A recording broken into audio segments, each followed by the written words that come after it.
Мен ол жылдары 6-шы сыныпта оқимын. Жасым шамамен 12 жасар қызбын. Біздің ауылға бір отбасы көшіп келді. Үйінде менімен жасты қыз бар екен. Ол біздің сыныпқа келді.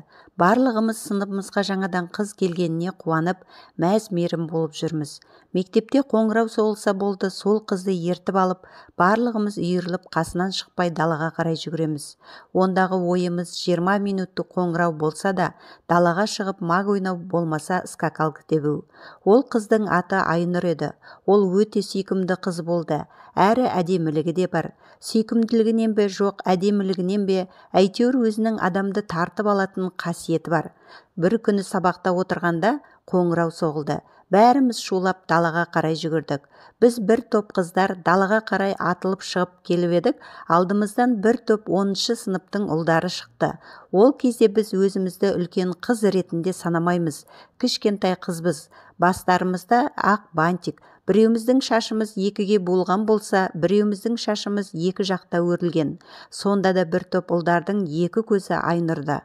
Өздерінше әңгімелерін айтып, шуласып, күліп қояды.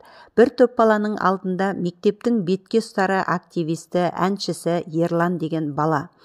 Бір кезде жүгіріп келе жатып Айнұр сүрініп жерге құлап кетіп еді. Ерлан жүгіріп келіп Айнұрды екі қолынан ұстап тұрғызды. «Байқамайсың ба, атың кім?» деп Айнұрдың жауап бергеніне қарамай, оған ұзақ тұрып қадалып тұрып қалды. Ал Айнұр болса тұра салып біздің артымыздан жүгіріп кетті. Міне, әңгіменің оқиғаның барлық қызығы осы жерден басталады. Сол күннен бастап Ерлан достарына уәде береді. Мен қазір 10-шы сыныпта оқимын. Ол кезде 10-шы сыныпқа дейін ғана болатын. 3-4 айда мектепті бітірем. Мектеп бітіргенше 1 жыл өтеді. 18-ге толам содан кейін. 18-ге толған соң армияға кетемін. Әскери борышымды өтеп келем. Әскерде 2 жыл болам.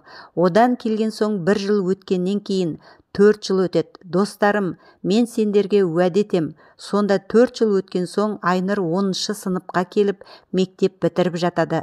Сол 4 жыл өткен соң мен Айнұрға сөз саламын. Мен келгенше ол қыз бой жетіп тұрады. Мен осы қызға ен тақтым. Бұл қызға ешкім жоламаушы да, тиісуші де, ренжітуші де болмасын деп уәде етеді. Сөйтіп Ерлан кішкентай Айнұр қызға сырттай ғашық болады. Бірақ Айнұрға мұның біреуін де білдірмейді. Содан күндер өте береді. Айнұр мұндай әңгімеден бейхабар. Ол әңгіме сол жерде қалады. Бұл жағдай сол жылдардың күзінде болған еді. Қыс өтеді, көктем келеді. Көктемде мектептің жұмыстары қайнайтын шақ келеді. Яғни мектеп оқушыларын қайта-қайта слет жарыс дейді, костер жарыс дейді, олимпиада жарыс дейді, одан қалды концерт жарыс дейді. Әйтеуір мектеп белсенділерін қайта-қайта мұғалімдер автобусқа салып ауданаралық жарыстарға апарады. Соның ішінде Ерлан да бар. Май айы, 12 май. Жарыстан қайтып келе жатқанда Ерлан мен оның қасында бір досы бар. Екеуі апайынан сұранып өтініш айтады. Сондағысы отделениеде тұратын өздерінен 2 жас үлкен достары әскерге кеткелі жатыр екен. Қоштасу проводына, яғни вечерге қалуға өтініш жасайды. Мұғалім келіспейді. Концерттен жеңіп Ерлан 1-ші орын алып көңілді келе жатқан соң ба, мұғалім қалай рұқсат беріп қойғанын білмей қалады. Не керек, бір автобус оқушы мұғалімдер ауылға жүріп кетеді де, Ерлан өзінің досымен орта жолдан түсіп қалады. Келесі күні ауылда қаралы күн. Мектепке келсек мектеп деген абыр-сабыр, бір жағынан тып-тыныш. Білмеймін, ауылдың бәрі күңіреніп қайғы басып кеткендей. Кішкентай ғана ауылда 10 өлім болғандай күй кешті. 10 үйдің анасы күңіренді, әкесі езілді, іні бауыр қарындастары жылады. Сол қайғының ішінде бетке ұстар Ерлан да бар. Мүмкін емес, мүмкін емес. Ерланның олай жасауы мүмкін емес. Неге олай? Әрине, олардың ішінде менің де ағам бар. Бірақ бала болдым ба, жоқ күнде гитара ұстаған, домбыра ұстаған Ерланның әндерін концерттен тыңдап жүргеннен соң ба, ағамнан гөрі Ерланның қайғысы жүрегіме қатты батты. Не жағдай болды? Айта кетейін. Сол автобустан түсіп қалған Ерлан мен досы вечерге барып таң атқанша көңіл көтеріп, таң ата бәрі тарап кетеді. Алыс ауылдан барғандар сол үйде ұйықтап қалады. Түс мезгілі. Сол үйде ұйықтап жатқан 10 бала, сол 10 баланың үстіне патыр-пұтыр полициялар кіріп келеді де шетінен қолдарын байлап машинаға тией бастайды. Ерлан мен оның досы және басқалары түсінбей қалады. Жатқан күйі ұйқыларын ашуға да үлгермей түрменің машинасына тиеп түрмеден бірақ шығады. Не болғанын өздері де түсінбей полициядан сұрай бастайды. Сол кезде неге өтірік білмей қалдыңдар? Түнде не бүлдіргендеріңді білесіңдер ме? Осы ауылдың қызы менің қарындасымды зорлап, неге білмей қалдыңдар? Бәріңді де түрмеге шіртем. Біреуің осыдан аман шықпайсыңдар. Мен сендерге көрсетейін қыз зорлаған қандай болатынын деп бәрінің басынан нұқып-нұқып жібереді.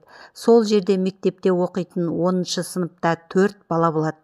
Ағатай, бізді жіберіңізші, біз мектепте оқимыз, сабаққа баруымыз керек, сіз не айтып тұрсыз деп жылаған балалардың сөзіне қарамастан азулы полицей көзі қанталап, сол үйде ұйықтап жатқан 10 боздақты апарып түрмеге қамайды. Соның ішінде Ерлан да кетеді. Ал зорлады деген қыз ауылдың қыз емес, бір баласы бар қатын. Өзінің сәл ақыл есінде кемістігі бар. Не сөйлеп, не қойғанын кейде өзі де білмейді. Ауылда жүргіш деген аты да шыққан. Не керек сол кеткеннен 10 боздақ 10 үйді еңіретіп, аналарын қан жылата түрмеге сотталып кете барады.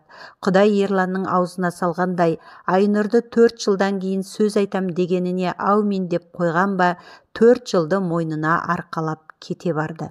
Бір ауыл күңіренді де қалды. Ешкім еш нәрсе істей алмады. Айнұр болса бұл оқиғадан мүлде бейхабар еді. Өрімдей болып өсіп келе жатқан Ерланның тағдырын өмір қатал да ызғар сынағымен, өмірінің астан кестеңін шығарып, қатыгез ауыр жолдан бірақ шығарды.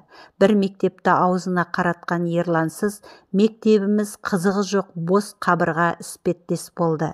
Ерлан сотталып кетті дегенде барлық мектеп жылады, барлық оқушы, мұғалім жылады. Мектебімізді қарабасты десек те болады.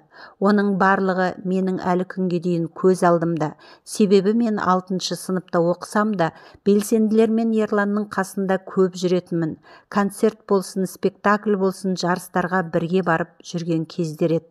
Ай сұм тағдыр-ай, өмір-ай, жас баланың өмірі не болады, қандай адам болып келеді деген ауылдағы жас бала мен үлкендердің бәрінің көмейінде осы сұрақ тұрды.